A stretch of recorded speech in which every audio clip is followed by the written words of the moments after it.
Alala niyo sa inyong sarili na sa tulong ng Diyos, malayo na ang iyong narating, malayo pa ang iyong mararating. Just be present and you will be joyful. Who was or I will be, who will be.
Kenzie tomorrow. We're getting ready for tomorrow. Hey mommies. I'm vlogging using my phone kaya medyo ganito ang quality. And nagpapahinga na ako kasi alam ko pag sa camera ako nag-vlog. Hindi ko na malilingilan siyang i-transfer dahil alam ko magiging busy na. So yun nga, galing kami yung check-up kanina. And ayun, napagkasundoan na namin na tomorrow, ayun nga, so tomorrow na tayo magpapa-admit for scheduled cesarean at 38 weeks, saktong 38 weeks. Ayun, I'm praying na mawala yung mga worries ko and naging okay lahat. Kinakabahan ako na na-excite. Sobrang tigas na ng aking tiyan, mga moms. Talagang araw-araw struggle ko, lalo na sa gabi. Pagtatayo ako, iihi, ganyan. And I'm so thankful na meron akong portable na toilet dito sa kwarto. Kasi mahirap mag-akyat baba, lalo na kapag sumasakit yung tiyan, yung lower part ng body ko is lately, for the past few days, Actually, weeks na nga eh, na talagang parang, ano na siya, sobrang sakit na niya. And then may times na parang, may times na naninigas yung tiyan ko, ganyan. And ayun, since alam ko naman din masisias ako, so yun ang kaibahan kasi kapag nag-iintay ka na magkaroon ng sign ng normal delivery versus yung CS na isi-schedule mo na lang, pipili ka na lang ng date, perfect date, ganyan. So anyway, ayun, focus is pupunta na kaming hospital. And yes, pamimita namin si baby Kenzie finally. Naayos na namin yung mga gamit namin. Hopefully, walang nakalimutan. Ayun, last meal ko na din. Kakatapos ko lang. Hindi na ako pwedeng kumain. And uminom ng water. So, ayun. Pray for me. Wish me luck, mga mommies. And sobrang nag-copy-paste ako sa notes ko. Sa phone ng mga prayers. Kasi sobrang may times sa ganun ako malakas loob ko, and then malakas naman yung loob ko sa dami na ng operation din na pinagdaanan ko. Pero this second operation is very parang syempre nag-worry pa rin ako. Ganun naman siguro kung alam mo na alam mo yan, yung napagdaanan mo na yung hirap ng operation and recovery. But all things possible with the Lord. Pray lang tayo. Ayan. We're so excited to meet Kenzie. Thank you, Lord. And, bukas sa scheduled operation ko, 7 a.m. So, thank you, Lord. Everything will be okay. Amen.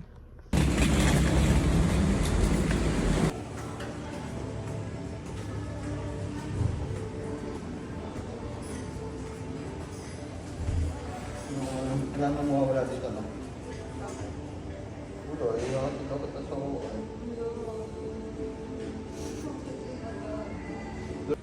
Dosalin na ako.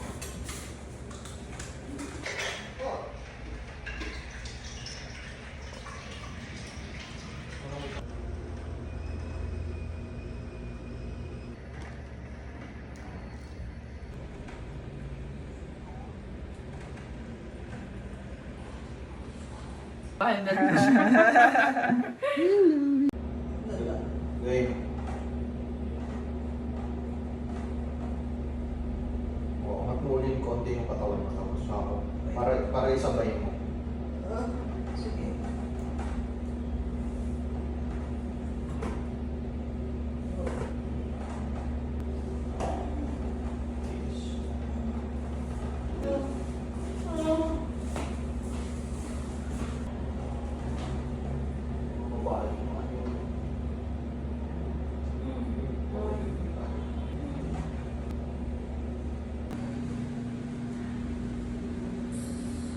Atras.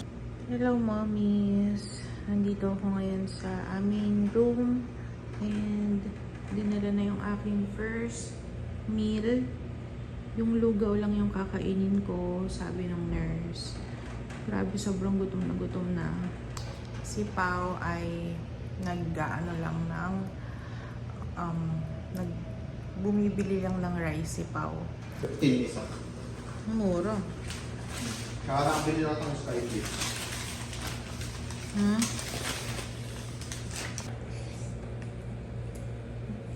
Parang hindi na ako kumain. Grabe, gutom ko.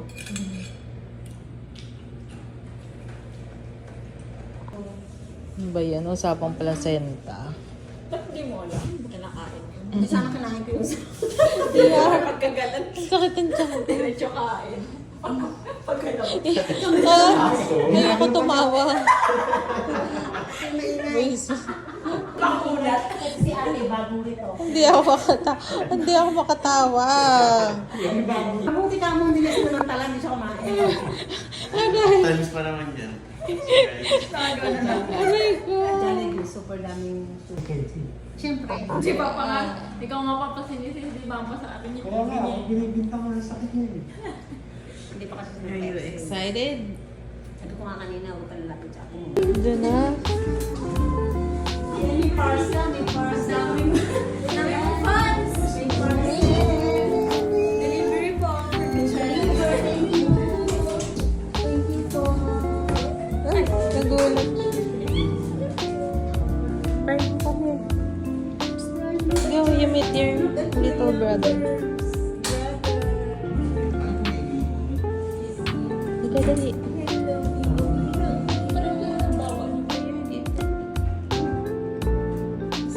Dapat sa kapatid mo, takot ka. Just say hi. Say hi.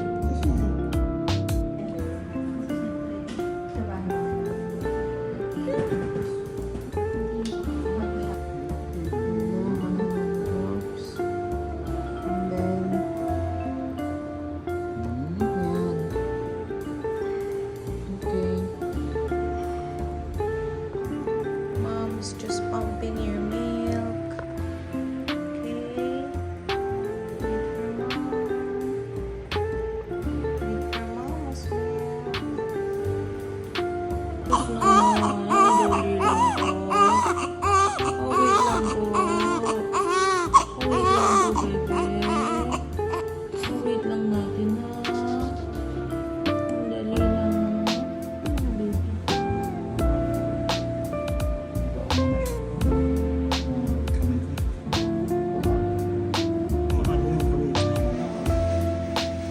Ang pogi. Ang pogi. Ang pogi. Sinong kamukha? Kuya Prime. Oh.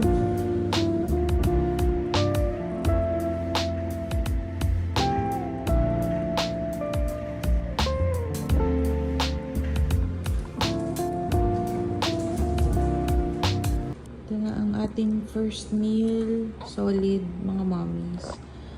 Sabaw, saging, and ito. Chicken. Anyways. Here's baby Kenzie. Nice. Puyat tayo mga mommies, pero okay lang. Worth it naman. Nag-latch na pala si baby. Kaninang madaling araw sa akin. And hopefully dumami na ang aking milk for Kenzie. Amen.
Ano? Are you excited to meet Kuya Prime? We'll go home na? We'll go home na. Where's Kuya Prime? Say hi, Kuya Prime. Hello. My name is Kenzie. I will go home.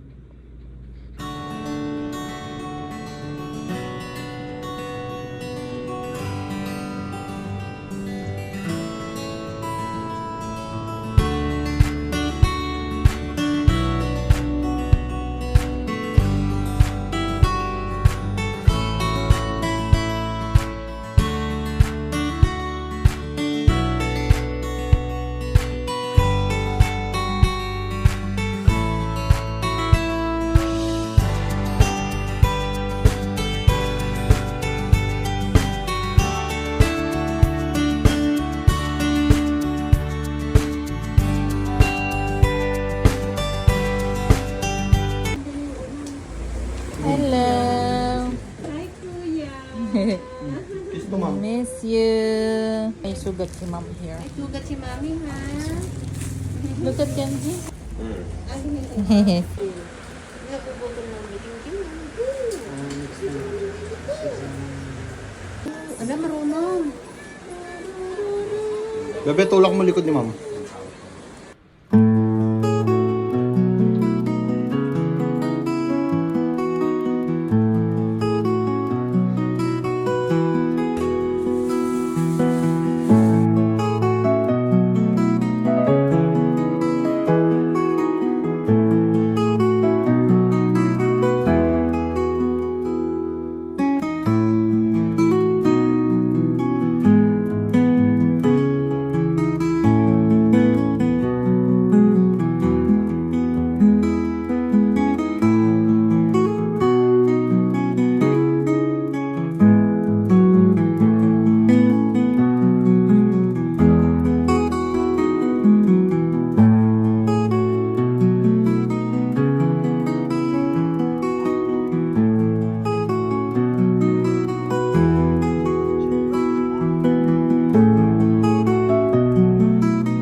Hi, mommies.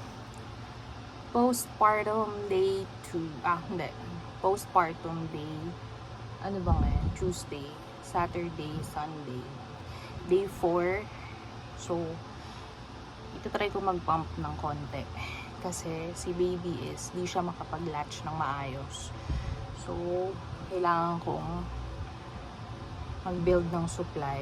Sabi nila, hindi daw, alam ko hindi nila nire-recommend mag-pump this early. But, kasi baka ma-oversupply or what. Pero, hindi kasi nakaka-latch ng maayos sa akin si Kenzie. Nahirapan siya gawa ng kanyang lip tie. Minsan na lalatch niya, pero hindi niya masak ng maayos. So, feeling ko, hindi niya na-empty yung breast ko. So, I'll try to pump.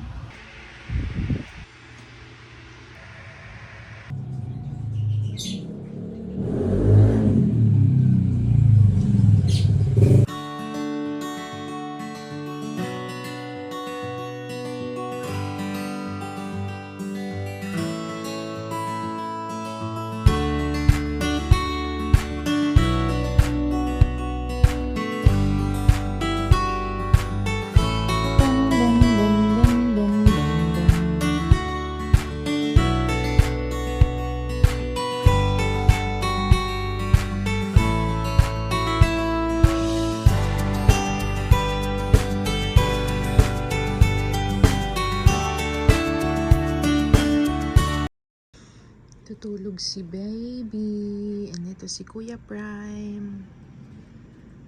Dito natutulog si baby pag gabi. Himbing ng tulog niya. Exclusive breastfeeding kami. Hindi ito medyo matigas na nga yung ano ko, mga mommies. Boobs. Pero, di pa ako nagpa-pump kasi hinahayaan ko malatch ni baby. And minomonitor namin yung diapers niya. Syempre para malaman kung nabubusog siya. And minsan medyo struggle sa pagpapaburp kasi kahit 10 minutes na nakaposition sa pagpapaburp, hindi pa rin siya maburp. So tinry namin yung nakaupo na position, mas madaling magburp ang newborn pag gano'n ang position. Pero ingat lang and alalay lang sa kanyang leeg. So, ayan. Hindi pa ako naliligo mga momshi kasi hindi pa ako makababa. Wala pang hahalili kay baby. May ginagawa pa si Pao sa baba. So, I'm so happy na si Prime, nauutusan na siya, kumuha ng kung ano-ano. Like, kapag naubos yung tubig ko, nauutusan namin siya. Pag may kukuning gamit, ganyan. Sobrang thankful kay Kuya Prime. Sobrang ano na siya talaga. Maaasahan. Kuyang-kuya na talaga. Ito, namamanas yung paa ko, guys. Sabi ng OB, epekto daw ng anesthesia. Wait lang, hindi ko malabas. Pero, ayun o, kita nyo. Epekto daw siya ng anesthesia. Kaya, pababa yung manas. So, ang sakit niya, hopefully mag-subside na. And naka-binder ako mga mommies. Ayan. Naka-binder tayo. Galing hospital. And ayun, update ko kayo mga mommies sa aking postpartum.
Ay, baby. Wala na. Todo sumalgang eh. Late ng bibig eh.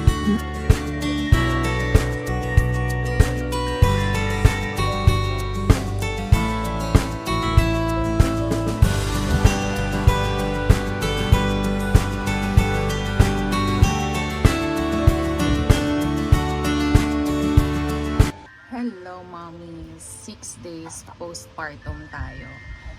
Today is Thursday. Nanganak ako via CS last Saturday lang. So, ika-6 day na. And, ayan si baby.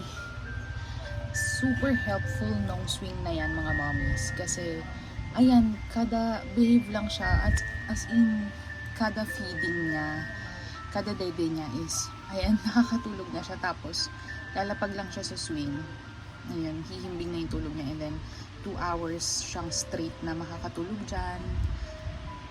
Ayun, sobrang bait ni baby Kenzie. And you know what, mga mommies, medyo struggle kami. Hindi medyo pala, super struggle kami sa pagpapabreastfeed na direct latch sa akin. Kaya yung iniinom ni Kenzie, breast milk ko pa rin. Nagpapump ako. Pagka-pump ko, yun ang kanyang tinitake. Sa hospital ako for the first 3 days. Direct latch siya sa akin. Pero, super hirap. Papatahanin mo na siya. Iiyak mo na siya ng malakas. Hindi talaga siya makalatch sa akin. Gawa na rin ang kanyang lip tie. Meron siyang lip tie kagaya ng kanyang Kuya Prime. Ito yung medyo kinakabahala ko. Nung buntis ako, pinagpipray ko. So, sabi ko, Lord, sana this time walang lip tie or tongue tie si baby. Kasi yun yung struggle namin nung kay Prime. But apparently, ayun, meron si baby Kenzie na lip tie. So far, yung tongue niya mukhang okay naman. Si Prime kasi lip tie tsaka tongue tie. Kaya paglalatch sa akin si Prime noon, super sakit. Ang talagang nag-sore nipples ako. Nagsugat yung nipples ko noon. But nung pinalaser namin siya, umokay agad yung pag-latch sa akin ni Prime. Kaya nag-exclusive breastfeeding kami ni Prime. For 4 years ko siyang pina-breastfeed. Ngayon, exclusive pumping tayo for the first time na nag-pump agad ako. Kasi yung kay Prime, mga 3 weeks pa ata bago ko nag-pump eh. Kasi nung pinalaser namin yung lip tie and tongue tie ni Prime, umokay na yung latch niya. Pero si Kenzie, pinaschedule na namin siya sa Sabado. Ang mga unang gabi namin pagka-uwi, super hirap. As in, iyak siya ng iyak. Hindi mapatahan kasi pinipilit ko siya ipalatch sa akin. Pero kasi bawal pa nga mag-pump kasi nga yun nga advice na hindi pa pwede, pero ngayon tiis-tiis muna since ayokong i-formula milk si Kenzie. Gusto ko siyang pure breastfeed para healthy, and yun talaga yung goal natin. For baby's benefit din naman siya, and ayan, para healthy ang baby natin. So ayan, ngayon magpa-pump na ako. Ito nga pala yung ginagamit ko, mga mommy. Ito ang aking mga breastfeeding essentials. Nung unang araw, masakit yung nipple ko sa pag-latch niya. So meron ako ditong nipple cream, breastfeeding mist, panglinis ng boobs, and then yung pump ko, grabe, super konti pa lang na napapump ko, pero sabi ng lactation consultant, kwentuhan tayo habang naghahanda ako ng pump. Nagpa-massage ako, nagpapunta ako ng lactation consultant. Hi! Puwis ikaw, puwis.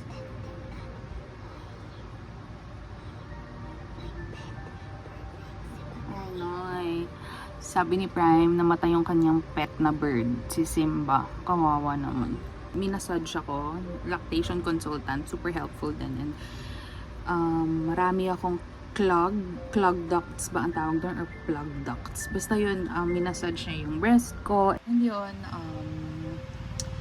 so ito, pump muna tayo. And dalangin ko, ginagawa ko yung best ko para dumami yung milk supply ko. Lagi ako nagmamilo, meron akong Lactaflow, Lactaglow, umiinom ako ng Lactaflow, yung mga malunggay capsule, lagi ako nagsasabaw, nag-warm and cold compress ako ng breast ko bago mag-pump. And yun, hopefully Lord, yun lang talaga yung wish ko, yung prayer ko, na sana mag-latch na sa akin directly si Kenzie at marami akong milk, and mag-produce pa ako ng mas maraming milk para makakapag-supply tayo ng maayos kay Kenzie. So yun, thank you so much Lord. Prepared naman ako, yung mindset ko about sleep deprivation. Wala talagang tulog yung ganito kasi naranasan namin kay Bren. So thank you Lord, kasi binibigyan niya ako ng strength araw-araw, and talagang grabe yung recovery ko. 6 hours after operation, naglakad na ako agad para mas mabilis yung recovery. And true enough mga mommies, kapag nilakad mo agad, umupo ka agad, tumayo, naglakad-lakad, after, the sooner the better. After mo ng CS operation, trust me, mas mabilis ang healing process. Nung kay Prime, inabot akong 1 week bago ako tumayo ng straight, makapaglakad ng straight. Pero this time, since nilakad ko siya agad, imagine, 6 hours without sleep. Pagpunta pa lang ng ospital, wala pa. As in, pagka-admit sa amin, diniretso na ako sa OR. Hindi ako natulog noon. Sa recovery room, hindi ako natulog hanggang sa pag-transfer sa room sa akin. Wala akong tulog kasi super sakit ng aking tahi. Pero nung after 6 hours, nung nag-subside yung sakit ng opera and tinurukan na ako ng pain reliever, doon na ako nag-start na tumayo and naglakad-lakad.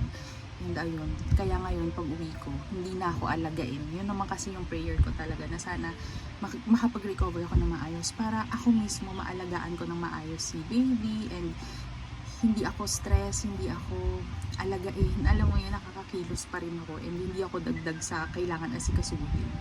So yun, thank you Lord na kaya ko na maligo mag-isa din, and nakakaakyat baba na ako ng hagdan, nakakakuha na ng sarili kong food, kasi dati hinahatiran pa ako.